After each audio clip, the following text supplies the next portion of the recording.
Just এর আগের ভিডিওতে আমি কথা দিয়েছিলাম যে তোমাদের জন্য পুরো একটা ভিডিওর ভিতরে কমপ্লিট টেন্স আনবো। তো সেই কথা মতোই আজকে আমি একটা ভিডিওতে কমপ্লিট টেন্স আনতে চলেছি। চলো বন্ধুরা, আর দেরি না করে আমরা সেই ভিডিওটা দেখে নিই। আর একটা রিকোয়েস্ট থাকলো, ভিডিও শেষ পর্যন্ত দেখো। আশা করি তোমাদের টেন্সে কোনো সমস্যা থাকবে না। শুরু করার আগে দুটো টার্ম বলবে, একটু মাথায় রাখবে।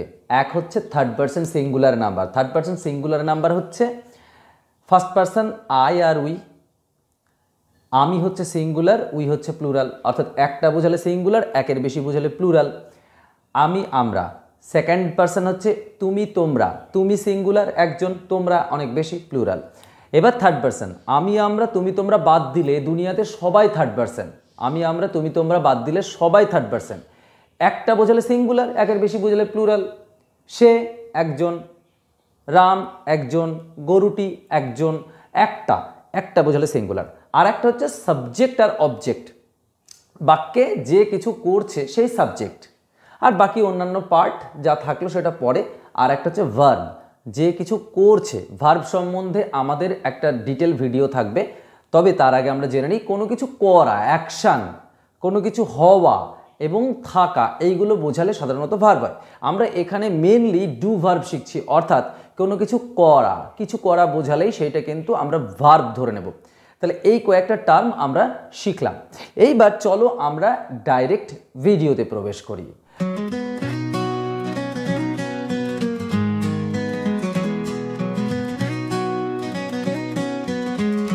আমি একদম উপরে V1, V2, V3, V4 and V5 এই পাঁচটা ভাগে ভাগ করেছি। সবার আগে জেনে নিই যে এরা কারা। V1 কি? অ্যাকচুয়ালি V1 হচ্ছে ভার্বের প্রেজেন্ট ফর্ম, ভার্বের প্রেজেন্ট। যেমন আমি যদি বলি ডু, তার মানে ডু হচ্ছে প্রেজেন্ট। V2 মানে পাস্ট ফর্ম, অর্থাৎ ডু ডিড হচ্ছে পাস্ট ফর্ম, অর্থাৎ V2 বললে কি বোঝাবে? ডিড। গো বললে গোয়ের V2 ওয়েন্ট, এরকম। V3 হচ্ছে past participle form, past participle. যেমন do did done, go went gone, অর্থাৎ গান হচ্ছে past participle. Write wrote written, okay. Play played, played হচ্ছে ভার্বের third form. And V4, actually V4 হচ্ছে V1 এর সাথে আইএনজি যোগ, যেটাকে আমরা ভার্বের সাথে আইএনজি বলি, সেটা হচ্ছে V4, okay. V4 and V5 কোনটা না, ভার্বের সাথে যখন আমরা V1 এর সাথে এস বা ইএস যোগ করি সেটাকে বলে V5। এখন আমরা এই V1, V2, V3, V4, V5 এই কটাকে যদি মাথার মধ্যে রেখে দিতে পারি, এনি কাইন্ড অফ টেন্স কিন্তু আমরা এই মুহূর্তে দাঁড়িয়ে শিখে যেতে পারি। চলো V1 এ যাই। আমরা V1 কখন ইউজ করি? V1 ইউজ করি যখন আমরা এই পার্টিকুলার শব্দগুলো দিয়ে, মানে আমরা এই বিভক্তিগুলো দিয়ে যখন একটা বাংলায় ক্রিয়াপদ শেষ করি। যেমন উদাহরণ দেওয়া যেতে পারে, ধরো আমি ভাত খাই, রস্বই আছে। সে বাজার করে, তুমি ভাত খাও বা চিঠি লেখো ও। সে বাজারে যায়, অন্তস্তীয়। তিনি পত্রিকা পড়েন, তিনি পড়ান। তুই খেলিস, তুই ছবিটা দেখাস। তো এইগুলো সাধারণত ক্রিয়াপদের শেষে থাকে। এটা অ্যাকচুয়ালি কি, মিনিংটা বোঝো। মিনিংটা হচ্ছে অ্যাকচুয়ালি এই টেন্সটার নাম হচ্ছে প্রেজেন্ট ইনডিফিনাইট, আর প্রেজেন্ট ইনডিফিনাইট মানে হচ্ছে V1। তো V1 যখনই থাকবে তখন আমরা প্রেজেন্ট ইনডিফিনাইট টেন্স তৈরি করব। বাংলায় কখন? বাংলায় যখন এই পার্টিকুলার বিভক্তিগুলো ক্রিয়াপদের শেষে থাকবে। যেমন আমি যদি বলি আমি ভাত খাই, খাওয়া হচ্ছে ভার্ব, খাওয়ার শেষে রস্বই আছে, খাই। সে যায়, এরকম। অর্থাৎ যখনই বাংলা ক্রিয়াপদের শেষে এই বিভক্তিগুলো থাকবে। আর মিনিংটা কি সাধারণভাবে হয়, সে সাঁতার কাটে, পাখিরা আকাশে ওড়ে, নর্মালি সাধারণভাবে হয়। প্রেজেন্ট টেন্সে যখন এরকম সাধারণভাবে হয় তখন সেটাকে প্রেজেন্ট ইনডিফিনাইট বলা হয়। আর নর্মালি ক্রিয়াপদের শেষে এইগুলো থাকবে। এইবার আমরা যখনই V1 থাকবে, মাথায় রাখবো যে ভার্বের ফর্মটা ঠিক সাবজেক্টের পরে বসবে। ভার্বের যে ফর্মটা, অর্থাৎ V1 না V2 না V3, এটা ঠিক সাবজেক্টের পরে বসবে। অর্থাৎ আমরা এখানে বলতে পারি যে সাবজেক্ট তারপরেই কিন্তু ওই V1 বসবে। আর একটা কথা বলে রাখি, এই প্রেজেন্ট ইনডিফিনাইট টেন্সে V1 ছাড়া আর একজন আসে, তার নাম হচ্ছে V5। তারপরে তুমি আদার্স যা কিছু বসালে বসালে, না বসালে না বসালে, থাকলে থাকলো, না থাকলে না থাকলো। এখন এই V1 কোথায় বসাবো, V5 কোথায় বসাবো, আর এইটা বলার জন্য প্রথমেই একটা টার্ম বললাম থার্ড পারসন সিঙ্গুলার নাম্বার। যদি থার্ড পারসন সিঙ্গুলার নাম্বার হয় দেন V5, আর অন্যথায় সব জায়গায় V1। ওকে, তাহলে প্রথমে সাবজেক্ট। চলো আমি একটা বাক্য লিখি যে আমি গান গাই। ধরো এই বাক্যটায় এই যে গাই, রস্বই আছে, গাই, তাহলে গান গাই, তাহলে ভার্ব কোনটা, গাওয়া। তাহলে এই ক্ষেত্রে আমি যখন ইংরেজি ট্রান্সলেট করব, সাবজেক্ট কোনটা, আমি, কারণ আমি এখানে সাবজেক্ট আই। এইবার ভার্ব বসবে V1 না V5? আমি একটু আগেই বললাম V5 হচ্ছে থার্ড পারসন সিঙ্গুলার নাম্বার হলে, কিন্তু আমি তো ফার্স্ট পারসন, আমি ফার্স্ট পারসন হওয়ার দরুন কিন্তু আমি এর পরে V1 বসবে, অর্থাৎ গাওয়া ইংরেজি সিং, আই সিং, গান ইংরেজি সং, ভেরি সিম্পল। আচ্ছা, তারপরে বললাম যে সে ছবি আঁকে, সে ছবি আঁকে। এইবার দেখো সাবজেক্ট কোনটা, কাজটা কে করছে, সাবজেক্ট কে, সে, তাহলে সে হচ্ছে হি বা সি, যে কোনো একটা দাও, হি। এইবার ভার্ব কোনটা, ছবি না আঁকে, কোনো কিছু করা বোঝাচ্ছে ছবি দিয়ে না আঁকে দিয়ে, আঁকে, কোনো কিছু করা, আঁকা, তাহলে আঁকে ইংরেজি ড্র। আমি বলেছি যে যদি থার্ড পারসন সিঙ্গুলার নাম্বার হয়, দেখো সে একজন, আবার আমি, আমরা, তুমি, তোমরা, এই চারজন নয়, অর্থাৎ ফার্স্ট পারসনও নয়, সেকেন্ড পারসনও নয়, তার মানে থার্ড পারসন, আর থার্ড পারসন এবং সে একজন, তার মানে সিঙ্গুলার নাম্বার, আর তাহলে কি হবে, V5 হবে। অর্থাৎ V5 কোথায় বসবে না, থার্ড পারসন সিঙ্গুলার নাম্বার হলে। তাহলে আমি এখানে ভার্বের সাথে একটা এস বা ইএস যোগ হয়, এখানে ড্রজ, দেখো কোথায় এস যোগ হয়, কোথায় ইএস যোগ হয়, এর একটা রুলস আছে। আমি আশা করছি পরবর্তী কোনো ভিডিওতে অবশ্যই সেই রুলসগুলো নিয়ে আসবো। তাহলে হি ড্রজ কি, ছবি আঁকে, তাহলে হি ড্রজ পিকচার। ঠিক এরকমভাবে তুমি কিন্তু হাজারো বাক্য একা একা তৈরি করতে পারবে। কি বললাম, তাহলে V1 কি বোঝালো, V1 দিয়ে প্রেজেন্ট ইনডিফিনাইট টেন্স হয়, V1 ছাড়া আরেকটা কে থাকে, V5 থাকে। V5 কখন বসে, যখন subject third person singular number হয়। এইভাবে তুমি পাখি আকাশে ওড়ে, তাহলে বার্ড ফ্লাইজ, বার্ড পাখি, ফ্লাইজ ইন দ্য স্কাই। তুমি এরকমভাবে হাজারো বাক্য তৈরি করতে পারবে যদি এই রুলসটাকে মাথায় রাখো। আমি একটু ফাস্ট করছি কারণ একটা ভিডিওর মধ্যে সম্পূর্ণটা আনতে চলেছি। এইবার আমি আরেকটা কথা বলে রাখি যে এই V1 দিয়ে আরেকটাও কিন্তু টেন্স তৈরি হয়, তার নাম কিন্তু ফিউচার ইনডেফিনাইট টেন্স। V1 দিয়ে, কিন্তু সেখানে একটা শর্ত আছে, শুধু V1 থাকলে হবে না, ঠিক সাবজেক্টটার পরে একটা শ্যাল অথবা উইল থাকবে, তারপরে V1 থাকবে, তারপরে তুমি অন্যান্য যা বসালে।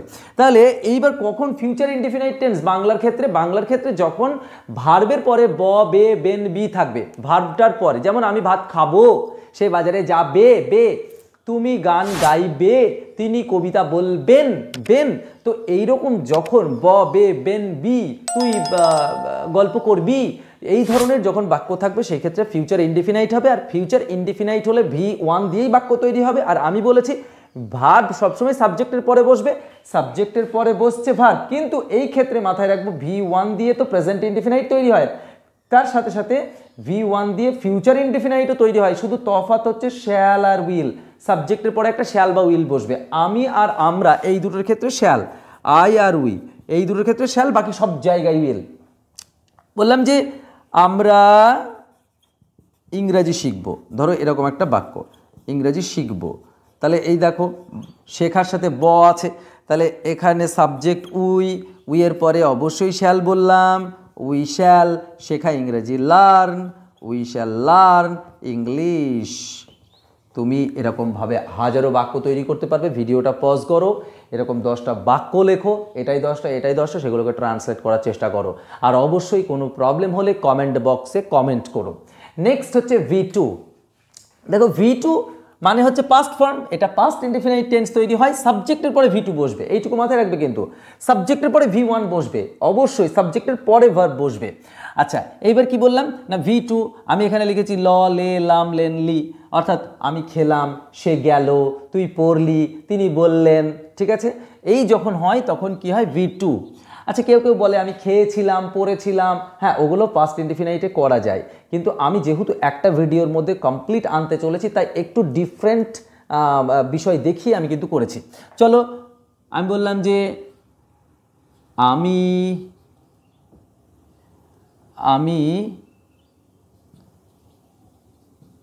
ক্রিকেট খেললাম। দেখো খেললাম, এইগুলো তোমাদের বুঝতে হবে। খেললাম মানে আমার খেলাটা শেষ হয়ে গেল, পাস্ট ইনডিফিনাইট টেন্স, খেললাম। আর আমি বই পড়বো মানে ভবিষ্যতে পড়বো। আমি ক্রিকেট খেললাম, তাহলে এক্ষেত্রে কি হবে, সাবজেক্টকে আই, তাহলে আমি বলছি সাবজেক্টের পরে V2 বসবে। সবসময় এটা মাথায় রাখতে হবে যে সাবজেক্ট তারপরে V2 তারপরে আদার্স, এটাই পাস্ট ইনডিফিনাইট। তাহলে আই সাবজেক্ট, V2 কোনটা, খেলা, খেলা ইংরেজি কি প্লে, প্লের V2 কি played, I played cricket, I played cricket. এরকম তুমি সমস্ত দুনিয়ার সমস্ত বাক্যকে তৈরি করতে পারবে। যেমন বললো সে গল্প বলল, সে গল্প বলল, তাহলে সাবজেক্টকে হি, V2 কোনটা সে, সের V2 হচ্ছে সেইড, হি সেইড। সরি, আমরা যখন এই গল্প বলার ক্ষেত্রে হয় তখন কিন্তু টেলের V2 লিখতে হবে, টোল্ড, টেলের V2। এবার তুমি বলবে কেন হলো না, তার কারণ হচ্ছে এই প্রত্যেকটা শব্দের তার নিজস্ব নিজস্ব আলাদা আলাদা ব্যবহার আছে, সেগুলো অবশ্যই ভিডিওতে আসবে।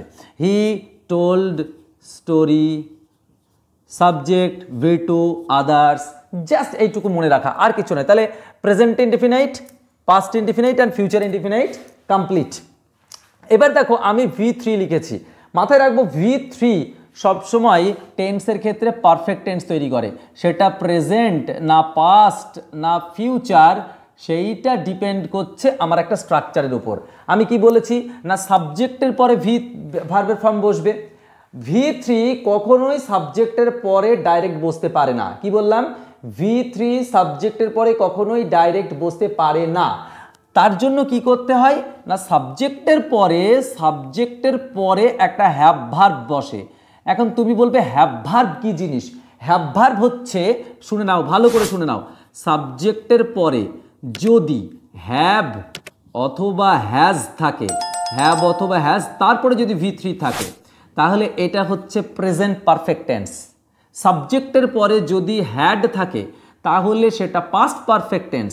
সাবজেক্টের পরে যদি শ্যাল হ্যাভ অথবা উইল হ্যাভ থাকে তাহলে সেটা ফিউচার পারফেক্ট টেন্স। আমি আবারও বলছি, পারফেক্ট টেন্স হতে গেলে সাবজেক্টের পরেই V3 বসবে না, সাবজেক্টের পরে V3 বসবে কিন্তু তার আগে অর্থাৎ V3-র আগে একটা হ্যাভ ভার্ব বসবে।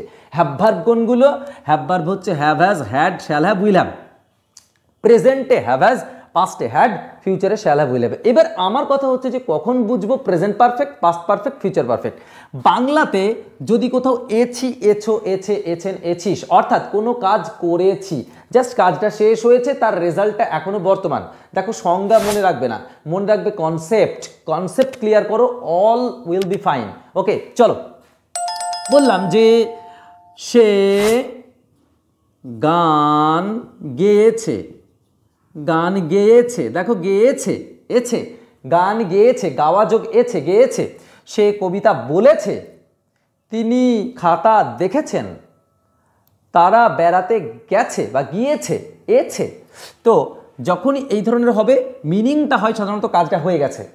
তো এখানে সাবজেক্টকে সে অর্থাৎ হি, এর পরে হ্যাভ না হ্যাজ, আমরা হ্যাভ হ্যাজ এর রুলস অনুযায়ী জানি থার্ড পারসন সিঙ্গুলার হলে হ্যাজ, বাকি সব জায়গায় হ্যাভ। তো হি হ্যাজ। এইবার ভার্বের থার্ড ফর্ম, গাওয়া ইংরেজি কি, গাওয়া ইংরেজি সিং, স্যাং, সাং, অর্থাৎ he has sung song, he has sung song. এইবার দেখো পাস্ট পারফেক্ট লিখবো একটা, দেখো এখানে সাবজেক্ট হ্যাভ হ্যাজের একটা হ্যাভ ভার্ব, তারপরে V3, তারপরে আদার্স। এইবার আমরা কি করব না পাস্ট পারফেক্ট একটা করব, যে তুমি গল্প লিখেছিলে, দেখো লিখেছিলে, লিখেছিলে পাস্ট পারফেক্ট, যদিও অন্য ক্ষেত্রে একটা ব্যবহার আছে পাস্ট পারফেক্টের। পাস্ট পারফেক্ট মানে হচ্ছে অনেক আগে কাজটা শেষ হয়েছিল, ঠিক আছে। তো আমরা তুমি গল্প লিখেছিলে এটাকে পাস্ট ইনডিফিনাইটও করতে পারি, কিন্তু আমরা যেহেতু এখানে আমরা পাস্ট পারফেক্ট শিখছি তাই এই লিখেছিলে এ ছিলেটাকে আমরা পাস্ট পারফেক্ট করছি। সাবজেক্ট ইউ, আর আমি বলেছি যে সাবজেক্টের পরে একটা হ্যাভ ভার্ব বসবে, পাস্ট পারফেক্ট হতে গেলে হ্যাড বসবে, ইউ হ্যাড। এইবার লেখা ইংরেজি রাইটের V3 হচ্ছে রিটেন, রাইটের V3 অবশ্যই হ্যাডের পরে V3 হচ্ছে রিটেন স্টোরি।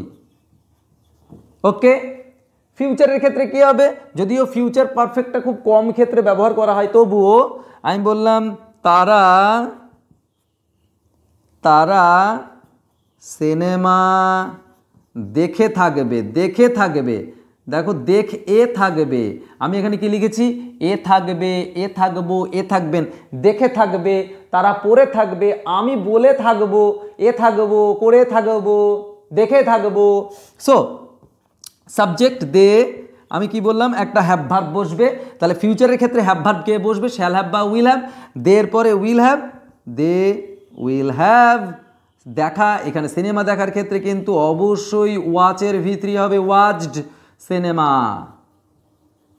এরকমভাবে তুমি কিন্তু প্রত্যেকটা আলাদা আলাদা টেন্সে কমপ্লিটভাবে ট্রান্সলেশন অনায়াসে করতে পারবে, কিন্তু তোমাকে আগে বুঝতে হবে বাংলার রূপগুলো দেখে দেখে যেটা কোন টেন্স। আর অবশ্যই আরেকবার বলে দিই, V1 দিয়ে এবং V5 দিয়ে প্রেজেন্ট ইনডিফিনাইট, সাবজেক্টের পরেই এই ভার্বের ফর্মটা বসিয়ে দিলেই প্রেজেন্ট ইনডিফিনাইট হয়ে যাবে। V2 সাবজেক্টের পরেই বসে গেলে কিন্তু পাস্ট ইনডিফিনাইট, এবং ফিউচারের ক্ষেত্রে V1, কিন্তু তার আগে অবশ্যই শ্যাল উইল বসবে।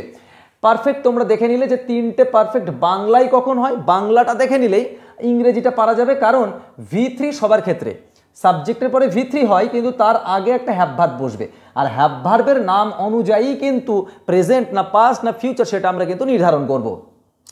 এইবার চলো V4, that is continuous tense. V4 মানে V প্লাস ING, এটা কন্টিনিউয়াস ফর্ম, এখানে প্রেজেন্ট পাস্ট অ্যান্ড ফিউচার আছে। প্রেজেন্ট পাস্ট অ্যান্ড ফিউচার মাথায় রাখবো, কন্টিনিউয়াস টেন্স হচ্ছে যেটা চলছে। আমি একটু স্পিডে বলছি কারণ খুব কম শর্ট টাইমের মধ্যে আর কি ভিডিওটাকে কমপ্লিট করতে হবে। তাহলে যেটা কন্টিনিউয়াস, যেটা চলছে, এখন চলছে প্রেজেন্ট, চলছিল পাস্ট, চলতে থাকবে ফিউচার। তাহলে এক্ষেত্রে মাথায় রাখবো সাবজেক্টের পরেই কিন্তু V4 বসে না, তার আগে একটা ভি ভার্ব বসে। কি বসে? V verb. এখন তোমাদের প্রশ্ন হচ্ছে যে ভি ভার্ব কোনগুলো? ভি ভার্ব হচ্ছে যদি ভি ভার্বটা অ্যাম, ইজ অথবা আর হয় সেই ক্ষেত্রে প্রেজেন্ট কন্টিনিউয়াস টেন্স। যদি ওয়াজ অথবা ওয়্যার হয় তাহলে সেটা পাস্ট কন্টিনিউয়াস টেন্স। আর যদি শ্যাল বি আর উইল বি, মাথায় রাখবে শ্যাল বি উইল বি বসে তাহলে সেটা ফিউচার কন্টিনিউয়াস টেন্স। তাহলে এই বি ভার্বটা কিন্তু আমাকে খুব ঠান্ডা মাথায় নির্ধারণ করতে হবে। আমি বলছি আমি এখন ইংরেজি শেখাচ্ছি, শেখাচ্ছি, পড়ছো, বলছে, তিনি দেখছেন, দেখছেন মানে এখন দেখছেন। আচ্ছা, সে বলছিল, তুমি খেলছিলে, তারা তিনি দিচ্ছিলেন, তুই পড়ছিলিস। দেখো কন্টিনিউইটি রয়েছে কাজের মধ্যে। বললাম যে সে কবিতা বলছে, সাবজেক্ট কোনটা? সে, সি। এইবার বলছে, ছি, ছো, ছে, প্রেজেন্ট কন্টিনিউয়াস। প্রেজেন্ট কন্টিনিউয়াস হলে হয় অ্যাম ইজ আর এর মধ্যে একটা আসবে, সি এর পরে ইজ আসবে, কারণ কি কোথায় অ্যাম কোথায় ইজ কোথায় আর, এটার জন্য তোমাদের আর একটা ভিডিও আসবে অবশ্যই। সি ইজ, সি ইজ কি করছে না বলছে। তাহলে এখানে কবিতা বলার ক্ষেত্রে কিন্তু রিসাইট হয়, RECITING। এ দেখো রিসাইটের সঙ্গে ING যোগ হলো, কবিতা, poem. She is reciting poem, she is reciting poem. এরকমভাবে যে তারা সিনেমা দেখছে, তাহলে দে আর ওয়াচিং মুভি বা সিনেমা। তুমি এরকমভাবে অর্থাৎ এই সাবজেক্ট তারপরে ভিভার্ব তারপরে V4 বসালেই কিন্তু কন্টিনিউয়াস টেন্স হয়ে যাবে। তোমাকে বুঝে নিতে হবে কোনটা কোন কন্টিনিউয়াস টেন্স। আমি বললাম যে তিনি ইংরাজি শেখাচ্ছিলেন, শেখাচ্ছিলেন। দেখো শেখাচ্ছিলেন, ছিলেন, শেখাচ্ছিলেন, কাজটা চলছিল। তাহলে হি ওয়াজ, দেখো সাবজেক্টের পরে বি ভার্ব, শেখাচ্ছি ওয়াজ হলো কেন? কারণ শেখাচ্ছিলেন past. He was teaching, he was teaching English. আমি এখানে সংক্ষেপে লিখলাম হি ওয়াজ টিচিং ইংলিশ। আশা করছি তোমরা বুঝতে পারছো। এবার ফিউচার কন্টিনিউয়াস টেন্স, আবারও বলি ফিউচার কন্টিনিউয়াস টেন্সও তাই খুব একটা বেশি ব্যবহার হয় না, আমরা সব কিছু ফিউচার ইনডিফিনিট দিয়ে চালিয়ে দিই। যাই হোক, বললাম যে তুমি দৌড়াতে থাকবে, দৌড়াতে থাকবে। দেখো তে থাকবে, তুমি দৌড়াতে থাকবে মানে ভবিষ্যৎকালে তোমার কাজটা চলতে থাকবে। তাহলে ইউ, ইউ এর পরে ফিউচার কন্টিনিউয়াস হলে শ্যাল বি বা উইল বি, আমরা জানি ইউ এর পরে will be, you will be কি করতে হবে, দৌড়ানো, দৌড়ানো ইংরেজি রান, তার সঙ্গে ING, you will be running. তাহলে আমরা দেখতে পাচ্ছি যে এই টোটাল বিষয়টা হচ্ছে মাথায় রাখা যে V1 কখন হবে, V2 কখন হবে, অর্থাৎ বাংলার রূপগুলো তুমি যদি প্রত্যেকের মাথায় রাখতে পারো তাহলে হয়ে যাবে। আর একটা জিনিস মাথায় রাখতে হবে, যদি V3 ইউজ করি মানে পারফেক্ট টেন্স, পারফেক্ট টেন্সের ক্ষেত্রে অবশ্যই V3-র আগে একটা হ্যাভ ভার্ব বসবে। হ্যাভ ভার্ব মানে have, has, had, shall have, will have. এই আগে যেটা বসাবো তার নাম অনুযায়ী কিন্তু আমার এই টেন্সটা তৈরি হবে, প্রেজেন্ট না পাস্ট না ফিউচার। ঠিক সিমিলারলি V4 এর ক্ষেত্রেও তাই, সাবজেক্টের পরেই V4 বসে না, V4 এর আগে একটা বিভার্ব বসে, আর এই বিভার্বের নাম অনুযায়ী কিন্তু টেন্সের নাম, অর্থাৎ অ্যাম ইজ আর হলে প্রেজেন্ট কন্টিনিউয়াস, ওয়াজ ওয়্যার হলে past continuous, shall be will be হলে ফিউচার কন্টিনিউয়াস। আশা করছি এই টোটাল টেন্সটা তোমাদের মাথায় ঢুকেছে। যদি এই ভিডিওটা ভালো লেগে থাকে তো please like, share and comment. তোমাদের ধৈর্য ধরে ভিডিওটা দেখার জন্য অনেক অনেক ধন্যবাদ। দাদা ক্লাস ঘর ভরা গল্পের ঝড়, পড়াশোনা দারুণ পর পর চোরা স্রোতে